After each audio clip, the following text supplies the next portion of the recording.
Welcome to the Big 12 Insiders, your Big 12 sports show. Here's your host, Brien Hanley. Hey, everybody, what's going on? Welcome back to Big 12 Insiders Game Day. This is your man, Big B, Brien Hanley, along with Cody Nagel. Alec Busse is off today. He's taking a vacation, or actually, he's just off. He's covering a Big 12 basketball media day for 24/7 Sports for Iowa State. So he will not be joining us this week. So it's just me and Cody. Cody, how are you doing today, my man?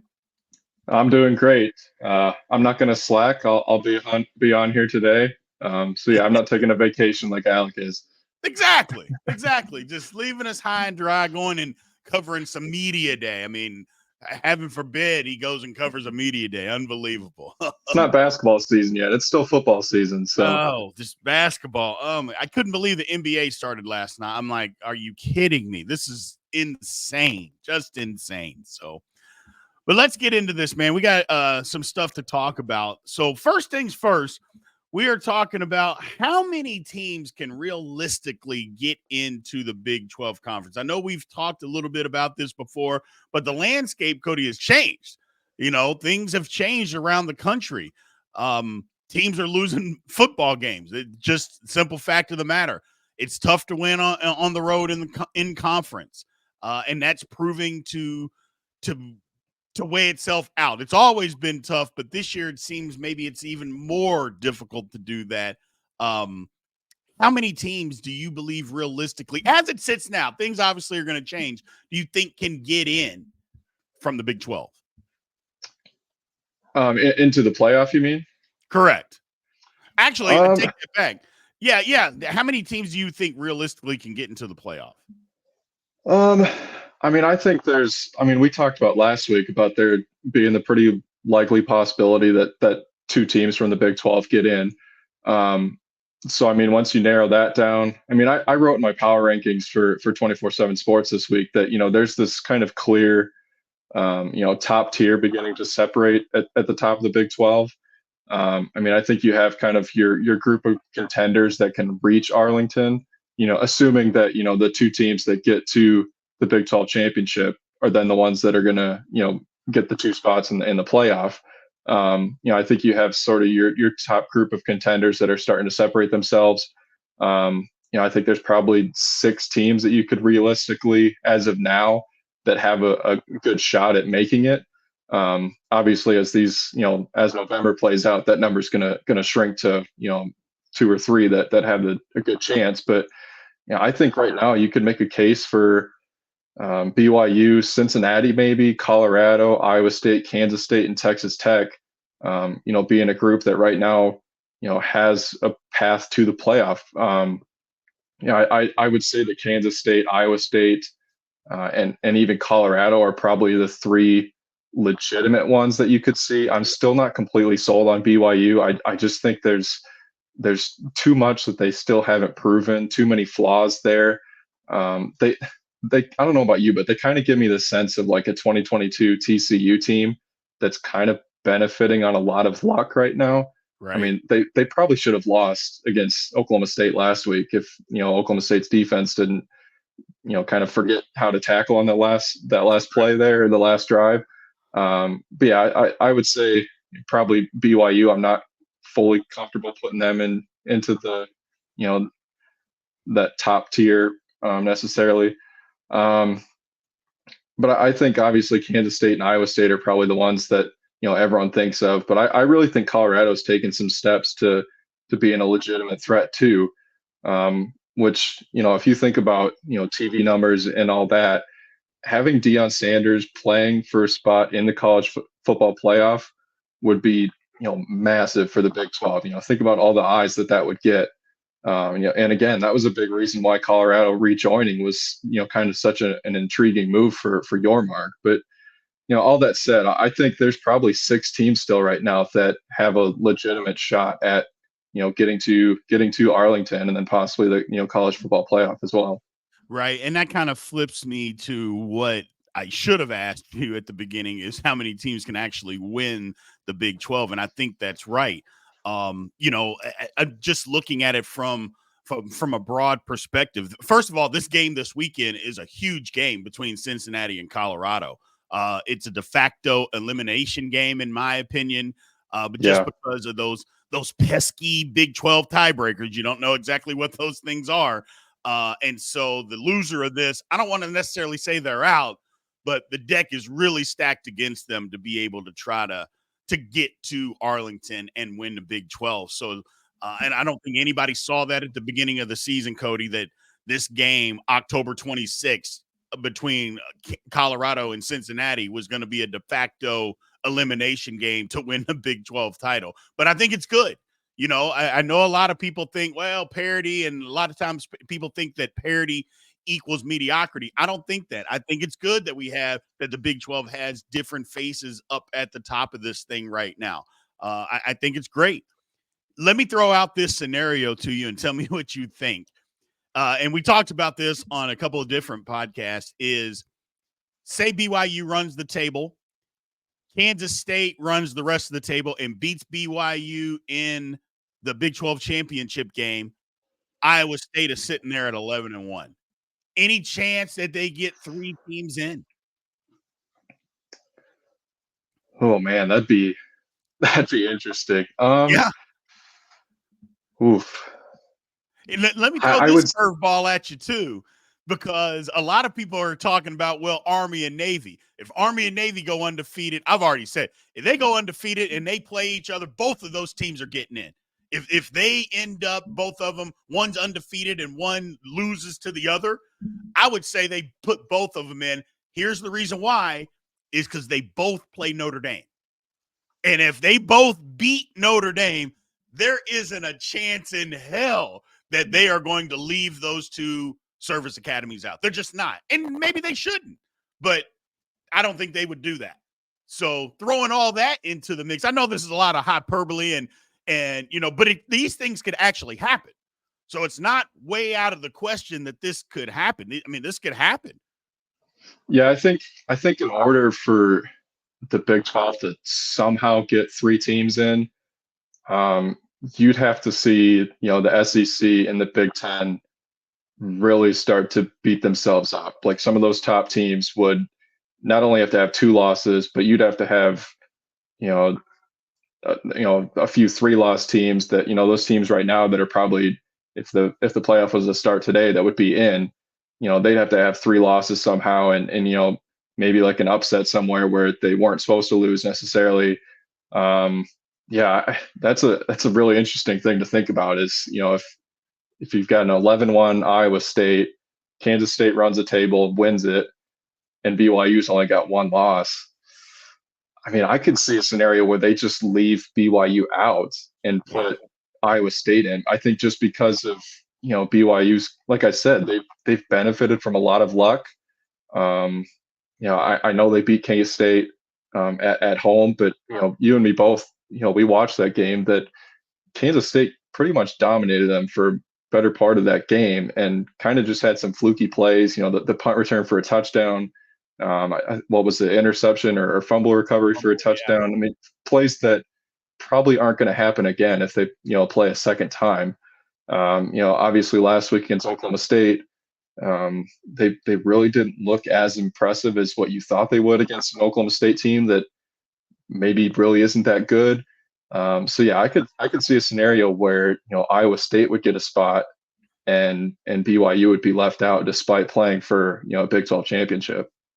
Yeah. The one thing about that, and you touched on it earlier, you talked about TV numbers. BYU's got a huge national following. So if it comes down to TV numbers, which we all know that it is, I mean, it's money. It factors in, yeah. Yeah, that absolutely factors in. I mean, if it comes down and that's part of it, I don't know, man. I'm not sure they would leave BYU out for that reason alone, just because they have a huge following. It's all over the place, and they would have a ton of eyeballs. They would still bring a ton of eyeballs, which it would stink for somebody that gets left out. But you know what? In my opinion, you put all 3 of them in, let the SEC and Big 10 deal with that. That I know that's never going to happen. Don't get me wrong. I get it. I live in reality. But that's the scenario that I'm looking at, because that's a realistic scenario to have happen. And then put the pressure on the college football committee. How legitimate are you really trying to be?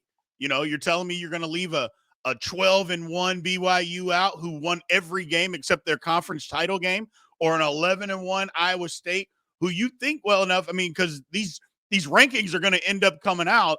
And if Iowa State keeps winning until the last game of the season, they're going to be in the top 5 or top 7 at least. And one loss, you're just going to kick them to 25 or something? I don't know. So be interesting, Cody. Be real interesting. Yeah, this next month or so is going to be, definitely interesting to see, how these scenarios play themselves out. And yeah, the service academy thing with Army and Navy too is really interesting, just because of, when you look at like their advanced metrics, like they're dominating teams. Like they can beat a good team. I wouldn't be surprised if they both beat Notre Dame, just because, if you look at, like I said, the advanced metrics, they're playing really well. Yes, they are. And it'll be, like I said, I said it before and I'll say it again. First of all, I would definitely be in favor of it. Just for the simple fact it's the service academies. They both have one loss or no losses. I would be like, yeah, put them in. I want to see them in. But both of them, they beat Notre Dame, I'm telling you, and they run the rest of the table. There is no chance that first of all, they're going to jump in the rankings immediately. Yeah. And there will be no chance that they keep them out of this thing, which is good. I think, again, good for college football, which kind of brings me to my next point. Army and Navy, the last, 40 years haven't been very good. They are this year. Is parity in college football going to start to become the norm, Cody, because of NIL and the transfer portal? Yeah, I really think it is. I think people want to, say that, the transfer portal and NIL is ruining the sport. But, I think what's ruining the sport is more of the lack of control with all this. If the NCAA would, kind of just move aside, or, let some actual sort of governing body, whatever that may be, set rules and regulations for all this, I don't think there would be many problems. I know there's the whole amateur aspect to it and whatnot, or amateurism and whatnot, but back to the original point. I think everyone's initial fear with when you heard about all this starting was the rich is going to get richer, and instead I think what you're starting to see is, if you've got, say, a big name player that, a big name recruiter or whatever, that they've got their offers from Bama and Georgia and all these blue bloods and powerhouse programs and whatnot. I think you're starting to see some of those decide to go elsewhere where they can be, the guy and get more of a share of, the NIL funds that are out there, and not have to, sort of share it or compete with it with other top recruits and top players. Obviously, Ohio State put together a huge, not a huge transfer class, but brought in, big names and kept all their players. And I'm sure there was some NIL, that factored into that too. But I think a lot of that was they felt like they could go win a national championship this year, and that's why a lot of those players came back. I know they spent a lot of money on NIL, but the point I was trying to make is, I think a lot of times you're seeing these guys want to go somewhere else where they can be, the star player so on the team. For example, look at Ollie Gordon. He got an offer from Texas late, and could have flipped and gone to there instead of Oklahoma State coming out of high school. He opted to go to Oklahoma State because he felt that was his best option. And even last year he could have easily entered the transfer portal and he could have gone wherever he wanted probably. Just because of the talent that he had. But I think you're seeing guys want to stay places where they can probably get a bigger share or so of the NIL funds. And I think it's the sort of the same thing with the transfer portal. Kids aren't wanting to necessarily sit and wait for playing time anymore. They're wanting, they want to play right away. And again, I think with there's sort of the lack of rules factors into that. Remember, like before, if you transferred, you had to either sit out a year, or what was it, a few games or something. Yeah, or drop down a level for you to actually play again. But there's no limitations on that anymore. Guys, or the other thing was you couldn't transfer in conference or something. You couldn't, like if you were, at one point you had to sit out like 2 years. yeah, there was so many limitations on it. Now you guys, or not you guys, but players can enter whenever they want, or pretty much, and go wherever they want. So yeah, I think you're starting to see parity kind of take over, and yeah, I think you're seeing that in some of the results this year as well. Yeah, I think there's not. I know there has to be some rules to this thing. They got to get this thing figured out because it's just crazy. I agree with all of it going on. I don't I like the NIL. I like the transfer portal, but you got to set limits, and even limits on guys that get hurt. Look, when we played, and again, I played back when the dinosaurs were around. You had 4 years, or you had 5 years to play 4, and that was it. Didn't matter if you got hurt or not. And I'm hearing this, hey, get rid of the red shirt and let people do 5 years. I don't even necessarily disagree with that, but that's all you get. I'm sorry. Life is tough. And sometimes life is going to throw you some curveballs and you just have to adjust. You shouldn't have guys out there playing 6, 7, 8 years of college football or college athletics in general. That is absolutely ridiculous. I'm sorry. And the thing that I say about that is, because guys keep getting hurt, I'm like, sometimes your body is telling you to stop playing football. It will tell you to stop playing a particular sport. Maybe your head's saying no, but your body is saying, I've had enough. I've had enough. I can't take this. And you continuously play. Sometimes it lets you know. That part is what's crazy to me. We keep giving these waivers. And it's not that I don't feel sorry for guys. People get hurt all the time, though. That's part of athletics. It's part of sports. You get hurt. That shouldn't mean you get to keep playing until you're 30, playing college football or college basketball or whatever it is. I think that's ridiculous. We got to get some rules. But back to the parity part, yeah, I think it is because, and you hit on it directly, guys don't want to sit around anymore. That used to be the thing, that Alabama or Ohio State or a Georgia, Texas, whoever you want to name, a blue blood program could hoard guys on their 3 deep, and they would just be there. And then when it was their turn, they would be playing. That's not the case anymore. Guys may go initially. They don't get enough playing time. They are leaving right off the bat. Do they got to change some of that? Yes. I think you should be able to transfer once without having to sit out. I think that's absolutely, if your coach leaves, I think so. But we can get into the minutia of the actual, rules at another time. But I think college parity or parity in college football, it's here. I think it's going to be here for a while, and I like it. I don't even pay any attention, Cody, to the people that say, oh, it's ruining college football, it's ruining college athletics. I don't pay those people any attention because you still watch and the stadiums are still full. If they weren't, I would say it's ruining it. But these schools and conferences are getting money by the boatloads. They're not just handing out this money from these networks for no reason. It's because people are watching this stuff continuously and the numbers keep growing. Yeah, and I don't see like why parity would be bad for the sport. I mean, why would you want to see, not that, Alabama's dynasty or whatever was boring to watch, but when you had that stretch there where it was Bama or Clemson or Bama and Georgia in the title game every single year, that got boring. Yeah. Now you're going to see different teams, I think, in the title game each year, and there's going to maybe be a bit more of a cycle of teams rather than the same 3 or 4 each year. So yeah, I don't see how parity would be a bad thing at all. No. And also the whole, well, the rich are going to get richer. That whole premise to me is also BS. And the reason that it is, they act like schools just started paying players. Kids have been getting paid for since the 50s. You think that this thing just started being about money? It's always been about money. It's never changed. And it's been that way. Guys have been getting paid forever. Guys, gals, whoever, forever. That didn't start. And oh, by the way, those schools that have all this money, they've always had the money. Texas always had more money than everybody else. So how is that any different? It's not.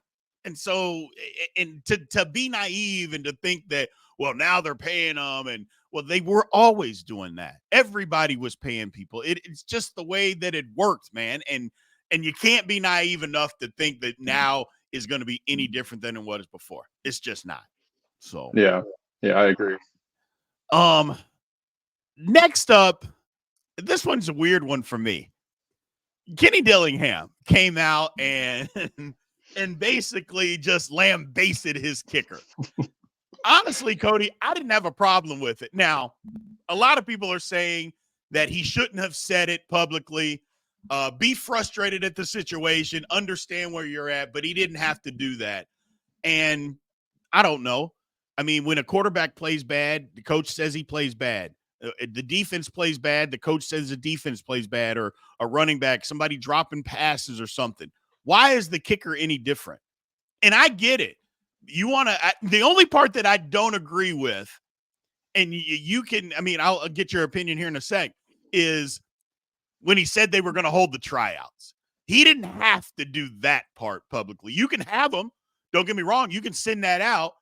But I get it. He was super emotional after the game because he's like, this guy cost us an opportunity to get into the game and try to win it because he couldn't make 2 chip shot field goals. I totally understand, but that's the only part I disagreed with. The other part, hey, man, you're there to make kicks and you're not. We got to get somebody else. I'm okay with it.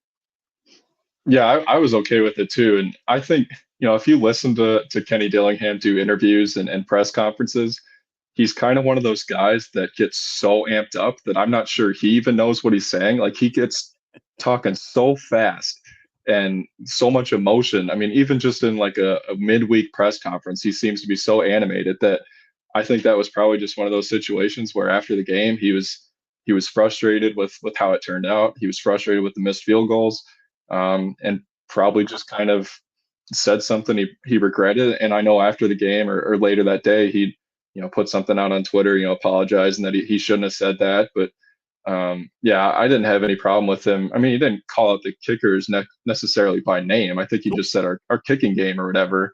So yeah, I mean, I'm fine with that.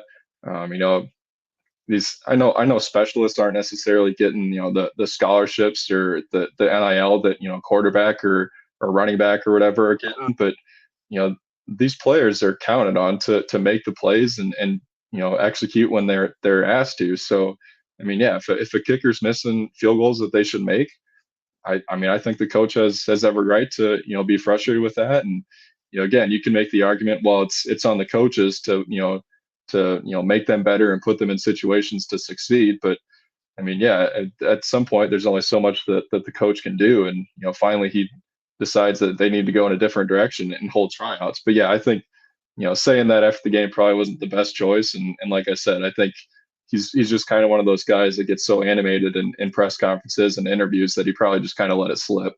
That's what I'm thinking. But again, everything that he said, he wasn't wrong. Kicking game's atrocious. They got to find somebody else.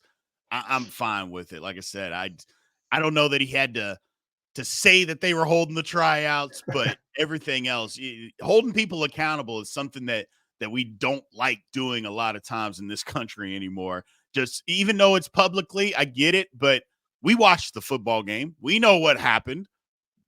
Are we just not allowed to say it? Yeah, I think we are. And I think he was fine there. So moving on, my man. Okay. Upset of the week. Who this week should be on upset alert? There's 7 games this weekend. Who do you have that should be on upset alert this week, Cody? Yeah, give me Texas Tech to bounce back at TCU. I think can't remember what the spread was on that exactly, but I think it was almost a half. It's crazy. Yeah, almost a touchdown, which seems surprising to me.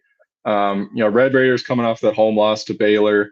I think they really need a win to stay in Big 12 title contention, like we kind of talked about earlier. Their offense is still clicking, and I think we've seen TCU a lot of times this season give up a lot of yards and a lot of points against pretty good offenses. So yeah, that spread definitely surprised me, and I think Texas Tech is able to bounce back there. Yeah, I like that. The one that I'm going to go with, and maybe people may or may not, I'm going to go Oklahoma State. I'm going to do it. That is a touchdown. Baylor favored by 7. I'm going to take Oklahoma State. I like what I saw out of Oklahoma State last week. I would like it better if Alan Bowman was still on the sideline, but it looks like he's going to start again. But I like that. I like the toughness that Oklahoma State showed. The defense, they just gave it away. They just literally, it wasn't even the last pass. It was that 30-yard run scramble 2 plays before that. They're in man. First of all, why are you in man coverage in that situation? Guys got their back turned, quarterbacks just running down the field. But I like Oklahoma State. I'm not sure they're going to win the game, but that 7-point margin I think is a lot. But Baylor, I mean, look, they put up 59 last week. Now, Tech's defense, it went back to being what Tech's defense is. But I like what I saw out of Baylor. I like the fight. They haven't quit, but I just think Oklahoma State is going to end up covering that spread. And then as far as the lock of the week, who do you like as far as a lock this week? Well, after all that praise you just gave Oklahoma State, I'm going to go with Baylor to cover against Oklahoma State. Yeah, I like you mentioned, I know the Pokes almost beat BYU last week on the road. That was probably one of their better performances, at least offensively, of the season. I know Garrett Rangel got hurt there towards the end of the first half, and they had to go back to Alan Bowman. But yeah, I think that you got to pay attention to the injuries. I think with Oklahoma State. Yeah. They were already banged up going into Provo. They left probably even more banged up. A lot of pieces missing on defense, and now they're starting left tackle. Dalton Cooper is expected to miss some time. And I think with Baylor, I don't think their record is necessarily as bad as it shows. They've had a couple close losses, and they've also had a lot of guys out this first half of the season, whether it was injuries or it sounded like some off the field issues or whatever. But I think they're starting to get back to more full strength. So I'll take Baylor to keep OSU winless in the Big 12, which just seems absolutely absurd to say, considering the expectation that they had coming into the season. Absolutely. My lock of the week, I'm going to take UCF. It's -1.5 at home.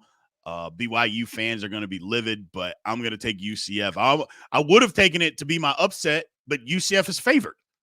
I just, so it's crazy. I was like, I wanted to take them, but I can't because they're favored to win the game, which is weird to me.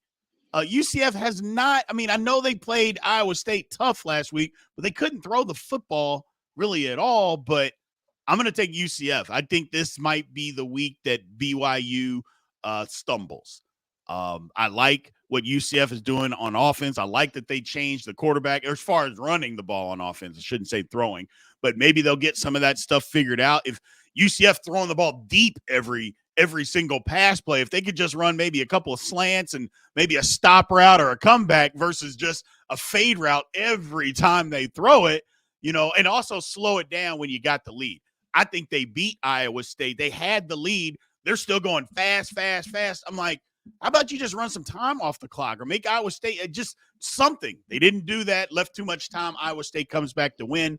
I'm going UCF this week as far as my lock of the week. And then last but not least, the big game this week, man. Cincinnati at Colorado. Big 12 after dark. Going to be a great atmosphere. Like we mentioned, it's a quasi-elimination game. Cincinnati goes to Colorado. Who do you like, Cody, and why? Yeah, I'm really not sure I can't really identify an advantage for either side in this that really stands out. Cincinnati's one of those teams, we kind of talked about earlier that's really exceeded expectations already. One more win puts them at bowl eligible before November, which again, kind of like Oklahoma State, just the opposite. I'm not sure many people thought that was likely. Both sides like to throw it a lot, have two of the most accurate quarterbacks in the Big 12 and Shedeur Sanders and Brennan Sorsby. I think maybe where Colorado has a slight edge. Cincinnati hasn't been great against the run this season. And I know Colorado isn't great at running the ball and they've had their struggles, but when they've won, they've been able to have a little bit of success on the ground. And I think they'll probably be able to do that a little bit and have some more balance on offense with Shedeur passing the ball and getting some ground game going. And I think a big factor too is, how much does Travis Hunter play? He's kind of been held out, or he was held out quite a bit last week. I think he only played like a half against Kansas State, and if he plays that full game, maybe they win. Maybe he's back there and is in coverage against K-State, and they don't get that deep pass there towards the end. But yeah, I think if he comes back and is more healthy, I'll take Colorado in a close one to win late. Gotcha. Yeah, I like Colorado too. The reason that I like Colorado, I think Colorado's defensive line may get after Cincinnati. And Cincinnati can run it. They want to run it some. I know they throw it around a lot, but they want to be able to run it some. Colorado's just gotten so much better against the run. It's crazy. Now, don't get me wrong. 2 weeks ago, they got completely run over. But last week, they did not. And in previous weeks, they had not. So they're just better against the run. So maybe the Kansas State game was just an anomaly when you take the overall picture of everything. But I think they'll be able to get after them. Now, the one thing about it is that Colorado, while they want to run, they're not great at it. But you're right. They have won when they have had some semblance of a running game. But even when you stop it, they were able to get against Kansas State. They threw the ball all over the lot. And a lot of people think they should have just won that football game and had an opportunity. I mean, they had to lead with 2 minutes to go. So there was an opportunity there. I like Colorado at home. I talked to Chad Brindle earlier. He seemed to think that Cincinnati would handle all the hoopla that goes along with playing at night at Colorado, what's going to be there. I think it's a big deal. I think that's a bigger deal than what people are talking about. Look, I was on the sideline. I'm not playing football, and I was in awe of everything that was going on down on the sideline around that game. So it'll be the same type of atmosphere, and we'll see what happens. I just like Colorado. I think Colorado may have turned the corner here, Cody. And again, elimination game, bowl eligible for both teams. An opportunity to to say, okay, we have an opportunity to go win this Big 12. And that's what all of this means. I like Colorado in this one. I think it's going to be a really good game. Don't get me wrong, but I'm going to take Colorado. So. Yeah, I think that's interesting what Chad said about Cincinnati being able to, handle the atmosphere. That was kind of a concern when I looked at this was, that what is it? It's an 8:15 local time, I think, in Boulder kickoff. So that's 10:15 for Cincinnati time. That was kind of a concern for me as far as, the body clocks and all that, and, Cincinnati kicking off late. So, yeah, I think, if Cincinnati's able to, kind of block out all the noise and everyone that's on the sidelines and all the stars and all that, that definitely helps them and works in their favor.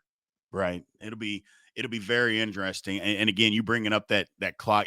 To me, it's not even the kickoff at 10 a.m. And I brought this up to Chad too when we spoke to him. To me, it's halftime where it's 12:30, and then you're having to go out and play another half of football, and your body's like, "What are we doing?" It's 12:30. Either I'm in bed or I'm just hanging out, and I got to go out and go get in a bunch of car crashes, for the next hour and a half. So. Well, Cody, I want to thank you, man. Again, you have been so gracious with your time in helping us build this, not just this channel, but also this platform on Big 12 Insiders Game Day, man. I really do appreciate all your knowledge and everything that you bring to this. So we will make sure we get Alec back if we can get him off of vacation. We'll get him back next week. And until then, guys, thanks everybody for tuning in. We appreciate you. Remember to like, follow, subscribe, continue to leave all those comments and hit the notification bell so you know when all Big 12 Insiders content comes out. Until next week, we will talk to you soon. Thank you for watching the Big 12 Insiders, your Big 12 sports show. This has been a Spirit Street production.